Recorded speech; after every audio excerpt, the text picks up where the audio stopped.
പിതാവിൻ്റെയും പുത്രൻ്റെയും പരിശുദ്ധാത്മാവിൻ്റെയും നാമത്തിൽ ആമേൻ.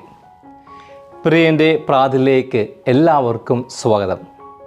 യേശുവിൽ പ്രിയ നിറഞ്ഞവരെ, കേരള ലത്തീൻ സഭയുടെ ഉന്നത നയരൂപീകരണ ഏകോപന സമിതിയാണ് KRLCC, അതായത് Kerala region Latin Catholic council. ഈ തവണത്തെ KRLCC ജനറൽ ബോഡി മീറ്റിങ്ങിനെ കുറിച്ച് എല്ലാവരും ഒരേപോലെ പറഞ്ഞൊരു കാര്യം ഇങ്ങനെയാണ്: ഈ തവണത്തെ ചർച്ചകൾ എല്ലാം തന്നെ വലിയ അനുഭവമായിരുന്നു. എല്ലാവരും കേൾക്കുവാനായിട്ട് ഇടയായ ഒന്നാണത്. കോഴിക്കോട് അതിരൂപതയുടെ വികാരി ജനറൽ മോൺസിഞ്ഞോർ ജെൻസൺ പുത്തൻവീട്ടിൽ പറയുകയുണ്ടായി, തലയിൽ നിന്നും സംസാരിക്കാതെ ഹൃദയത്തിൽ നിന്നുമാണ് എല്ലാവരും സംസാരിച്ചത്. ദിവ്യകാരുണ്യ സന്നിധിയിലിരുന്ന് ഈശോയോട് ചോദിച്ചറിഞ്ഞ കാര്യങ്ങൾ, ഈശോയുടെ ഇഷ്ടം, ഈശോ ആഗ്രഹിക്കുന്ന കാര്യങ്ങളാണ് നിർദ്ദേശങ്ങളായിട്ട് എല്ലാവരും പറഞ്ഞ അഭിപ്രായങ്ങൾ. വളരെ ശ്രദ്ധേയമായിട്ടുള്ളൊരു കാര്യം, ഈ തവണ എല്ലാവരും തന്നെ സംസാരിച്ചു. എല്ലാവരും തന്നെ അവരുടേതായിട്ടുള്ള അഭിപ്രായങ്ങൾ പ്രകടിപ്പിച്ചു. എല്ലാവർക്കും സംസാരിക്കുവാനായിട്ട് അവസരം ലഭിച്ചു. ചുരുക്കത്തിൽ ഈ തവണത്തെ KRLCC മീറ്റിംഗ് ചരിത്രപരമായിരുന്നു. നാളിതുവരെ സംഭവിക്കാത്ത ഒന്നായിരുന്നു. എല്ലാവർക്കും സംസാരിക്കുവാനായിട്ട് അവസരം ലഭിച്ചു. ചർച്ചകൾ ആരോഗ്യകരവും ഫലപ്രദവും ക്രിയാത്മകവും ചലനാത്മകവുമായിരുന്നു. അതിൻ്റെ അടിസ്ഥാന കാരണം, ചർച്ചകൾക്ക് മുൻപ് ദിവ്യകാരുണ്യ സന്നിധിയിലിരുന്ന് എല്ലാവരും പ്രാർത്ഥിച്ചതുകൊണ്ടാണ്.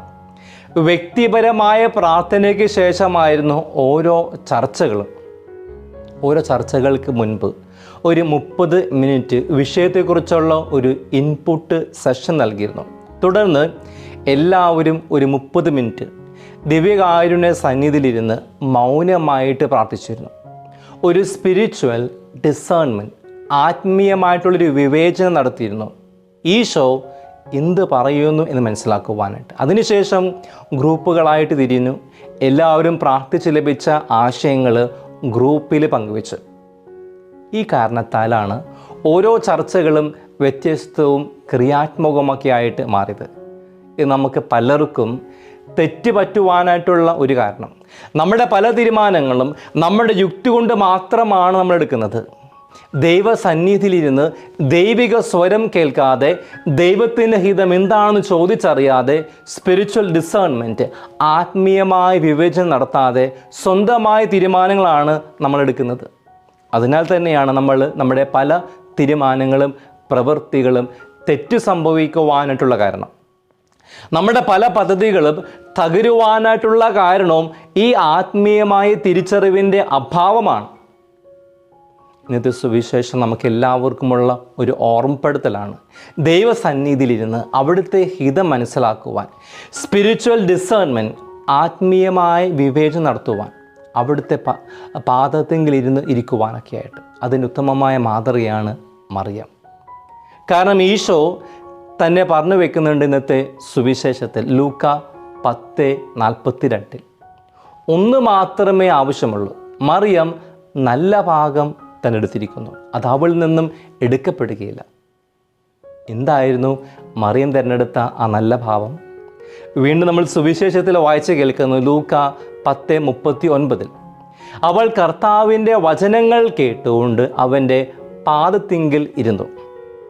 കർത്താവിൻ്റെ സന്നിധിയിൽ അവിടുത്തെ പാദത്തിങ്കിൽ ഇരിക്കുവാൻ സ്പിരിച്വൽ ഡിസേൺമെൻറ്റ്, ആത്മീയ വിവേചനത്തിൻ്റെ ഭാവമാണത്.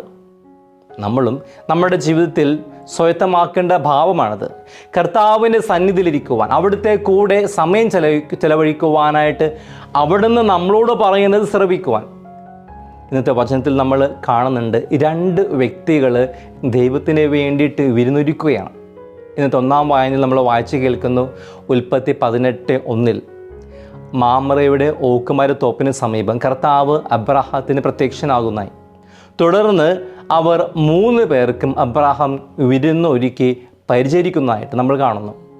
ഇന്നത്തെ സുവിശേഷത്തിൽ നമ്മൾ കണ്ടുമുട്ടുന്നു ഈശോയെ മർത്തായും മറിയും അവരുടെ സ്വന്തം ഭവനത്തിൽ സ്വീകരിച്ചുകൊണ്ട് വിരുന്ന് ഒരുക്കുന്നതായിട്ട്. കർത്താവിന് വിരുന്നൊരുക്കിയ അബ്രാഹവും സാറയും അനുഗ്രഹിക്കപ്പെട്ട്, ഈശോയ്ക്ക് വിരുന്നൊരുക്കിയ മർത്തയും മറിയവും അനുഗ്രഹിക്കപ്പെട്ട്, വളരെ പ്രത്യേകമായിട്ട് മറിയത്തിന് ഈശോയുടെ പ്രശംസയും ലഭിച്ചു. അതിൻ്റെ കാരണം മറിയം തിരഞ്ഞെടുത്ത നല്ല മാർഗമാണ്, നല്ല ഭാവമാണ്. കർത്താവിൻ്റെ പാദത്തിങ്കിൽ ഇരുന്ന് വചനം ശ്രവിച്ചതുകൊണ്ട് മാത്രമാണ്. ഇന്നത്തെ ദിനം സുവിശേഷം നമുക്ക് എല്ലാവർക്കും നൽകുന്ന ഒരു ദൗത്യമെന്നത് കർത്താവിൻ്റെ പാദത്തിങ്കിൽ ഇരിക്കുവാനായിട്ടുള്ള ഒരു ദൗത്യമാണ്. അവിടുത്തെ വചനങ്ങൾ ശ്രവിക്കുവാനായിട്ടുള്ള ദൗത്യമാണ്. കർത്താവിൻ്റെ കൂടെ കുറച്ച് സമയം ചെലവഴിക്കുവാനായിട്ടുള്ള ഒരു ദൗത്യമാണ്. എന്നാൽ ഇന്ന് അവിടുത്തെ പാദത്തിങ്കിൽ ഇരിക്കുവാൻ പലർക്കും സമയമില്ല. ചിലർക്ക് മടിയാണ്, വേറെ ചിലർ അതിനായിട്ട് പരിശ്രമിക്കാറില്ല. പലർക്കും മറ്റു കാര്യങ്ങളാണ് പ്രധാനപ്പെട്ടത്. ഒരുപക്ഷെ നമ്മൾ ഇന്ന് ഏറ്റവും കൂടുതൽ സമയം ചെലവഴിക്കുന്നത് നമ്മുടെ മൊബൈൽ ഫോണിൻ്റെ കൂടെ ആയിരിക്കും. ഇന്ന് പലരുടെയും ജീവിതം മൊബൈൽ സ്ക്രോളിങ്ങും പോസ്റ്റിങ്ങും ഷെയറിങ്ങും ലൈക്കിങ്ങും ചാറ്റിങ്ങും പിന്നെ ചീറ്റിങ്ങും ഒക്കെ ആയിട്ട് മാറിയിട്ടുണ്ട്. ദൈവത്തിന് നൽകുവാനായിട്ട് മാത്രം സമയമില്ല. ദൈവത്തിൻ്റെ കൂടെ ഇരിക്കുവാൻ മാത്രം, ദൈവത്തിൻ്റെ കൂടെ ആയിരിക്കുവാൻ മാത്രം സമയമില്ല. ആയതിനാൽ ദൈവസന്നിധിയിലിരിക്കുവാൻ, കർത്താവിൻ്റെ കൂടെ ആയിരിക്കുവാൻ നമ്മൾ പരിശ്രമിക്കാം. പ്രിയപ്പെട്ടവരെ, ദൈവസന്നിധിയിൽ വെറുതെ ഇരുന്നാൽ മാത്രം പോരാ, അവിടുത്തെ കൂടെ ആയിരുന്നാൽ മാത്രം പോരാ. മറിയത്തെ പോലെ അവിടുത്തെ വചനം ശ്രവിക്കണം. അതായത് ഈശോയുടെ വാക്കുകൾ ശ്രവിക്കണം, വചനം അനുസരിച്ച് ജീവിക്കണം. വചനത്തിൻ്റെ ശക്തിയെക്കുറിച്ച് നമ്മൾ ഹെബ്രായർ 4:12 ഇപ്രകാരം വായിക്കുന്നുണ്ട്: ദൈവത്തിൻ്റെ വചനം സജീവവും ഊർജ്ജസ്വലവുമാണ്, ഇരുതല വാളിനേക്കാൾ മൂർച്ചയേറിയതും, ചേതനയിലും ആത്മാവിലും സന്ധിബന്ധങ്ങളിലും മജ്ജയിലും തുളച്ചു കയറി ഹൃദയത്തിൻ്റെ വിചാരങ്ങളെയും നിയോഗങ്ങളെയും വിവേചിക്കുന്നതുമാണ്. അത്രമാത്രം ശക്തിയുള്ളതാണ് ദൈവത്തിൻ്റെ വചനം. എന്നെ ശ്രമിക്കുന്ന പ്രിയപ്പെട്ടവരെ, വചനം ഇരുവിട്ടുകൊണ്ട് നമ്മൾ പ്രാർത്ഥിച്ചാൽ വലിയ അത്ഭുതങ്ങൾ നമ്മുടെ ജീവിതത്തിൽ സംഭവിക്കും.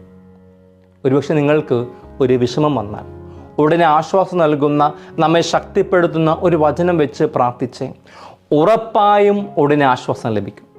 ഉദാഹരണത്തിന് മത്തായി 5:4 എന്ന വചനം ചൊല്ലുക: വിലപിക്കുന്നവർ ഭാഗ്യവാന്മാർ, അവർ ആശ്വസിപ്പിക്കപ്പെടും.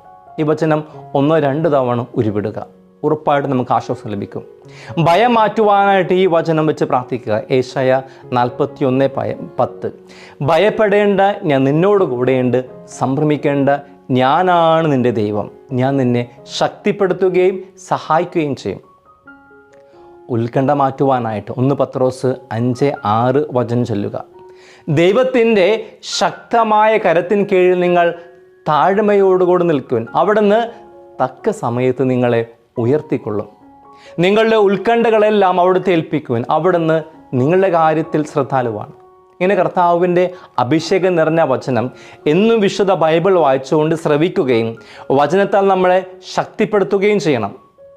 മറിയവും വചനത്താൽ ശക്തിപ്പെട്ടു, ക്രിസ്തുവിൻ്റെ നല്ല വാക്കുകൾക്ക് പാത്രമാവുകയും ചെയ്തു. മറിയത്തെക്കുറിച്ച് നമ്മൾ സുവിശേഷത്തിൽ വായിച്ചു കേട്ടത് അവൾ വചനം കേട്ടുകൊണ്ട് യേശുവിൻ്റെ പാദത്തിങ്കിൽ ഇരുന്നു എന്നാണ്. യേശുവിൻ്റെ പാദത്തിങ്കിൽ ഇരുന്ന് വചനം സ്വീകരിക്കുന്നത്, വചനം കേൾക്കുന്നത് ശിഷ്യത്വ സ്വീകരണമാണ്.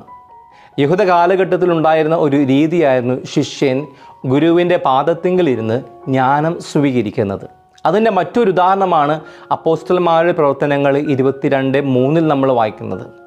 പൗലോസ് ഇപ്രകാരം പറയുന്നുണ്ട് അവിടെ: ഞാനൊരു യഹൂദനാണ്, കിലിക്കായിലെ താർസോസിൽ ജനിച്ചുവെങ്കിലും ഈ നഗരത്തിലാണ് ഞാൻ വളർന്നത്. ഗമാലിയലിൻ്റെ പാദങ്ങളിലിരുന്ന് പിതാക്കന്മാരുടെ നിയമത്തിൽ ശിക്ഷണം ഞാൻ നേടി. ഇവിടെ വളരെ ശ്രദ്ധേയമായൊരു കാര്യം, മറിയം ഒരു യഹൂദ പുരുഷനെ പോലെയല്ല പെരുമാറി എന്നതാണ്. യഹൂദ സ്ത്രീകളാരും പുരുഷന്മാരെ പോലെ ഗുരുവിൻ്റെ പാദത്തിലിരുന്ന് വചനം കേൾക്കാറില്ല. എന്നാൽ മറിയം അത് ചെയ്തത് ഒരു സ്ത്രീ എന്ന ചിന്തയിലല്ല, ഒരു ശിഷ്യൻ എന്ന നിലയിലാണ്. അവൾ യേശുവിൻ്റെ മുൻപിൽ ഒരു ശിഷ്യനെ പോലെ ആയിരുന്നു. ശിഷ്യത്വത്തിലെ പ്രധാന കാര്യവും ഗുരുവിൻ്റെ കൂടെ ആയിരിക്കുക എന്നതാണ്. യേശു 12 അപ്പോസ്തലന്മാരെ വിളിച്ചപ്പോൾ അവനോടുകൂടെ ആയിരിക്കുവാൻ വിളിച്ചു എന്നാണ് സുവിശേഷകനായിട്ടുള്ള ലൂക്ക പറയുന്നത്. ഗുരുവിൻ്റെ കൂടെ ആയിരിക്കുന്നതാണ് പ്രധാനപ്പെട്ട കാര്യം. ഈശോ പേര് ചൊല്ലി വിളിച്ച യൂദാസ് ഗുരുവിൻ്റെ കൂടെ ആയിരുന്നില്ല. അവൻ പണത്തിൻ്റെ കൂടെയും തിന്മയുടെ കൂടെയുമായിരുന്നു. അതിനാൽ തന്നെയാണ് സ്വന്തം ഗുരുവിനെ ഒറ്റിക്കൊടുക്കുന്നതിലേക്ക് നയിച്ചത്. ഈശോയുടെ കൂടെ ആയിരിക്കുന്നത് വളരെ പ്രധാനപ്പെട്ടതാണ്. ഇല്ലായെങ്കിൽ പല തിന്മകളുടെ വലയത്തിൽ വീണു പോകാം, വഴിതെറ്റിയും പോകാം. മറിയത്തെ പോലെ എന്നും എല്ലാ നിമിഷവും കർത്താവിൻ്റെ കൂടെ ആയിരിക്കുവാൻ നമുക്ക് സാധിക്കട്ടെ, നല്ലൊരു ശിഷ്യനെ പോലെ. പ്രിയപ്പെട്ടവരെ, ഈ ആഴ്ച വചനത്തിലൂടെ തിരുസഭ നമുക്ക് നൽകുന്ന ദൗത്യം നമുക്ക് ഏറ്റെടുക്കാം. കർത്താവിനെ പാദത്തിങ്കിൽ ഇരിക്കുവാനായിട്ടുള്ള ദൗത്യം, അവിടുത്തെ വചനങ്ങൾ ശ്രവിക്കുവാനായിട്ടുള്ള ദൗത്യം, കർത്താവിൻ്റെ കൂടെ കുറച്ച് സമയം ചെലവഴിക്കുവാനായിട്ടുള്ള ഒരു ദൗത്യം. അതിനിടെ ദൈവം നമ്മളെ എല്ലാവരെയും അനുഗ്രഹിക്കട്ടെ. പിതാവിൻ്റെയും പുത്രൻ്റെയും പരിശുദ്ധാത്മാവിൻ്റെ നാമത്തിൽ ആമേൻ. ഈശോ മിശിഹായ്ക്ക് സ്തുതിയായിരിക്കട്ടെ.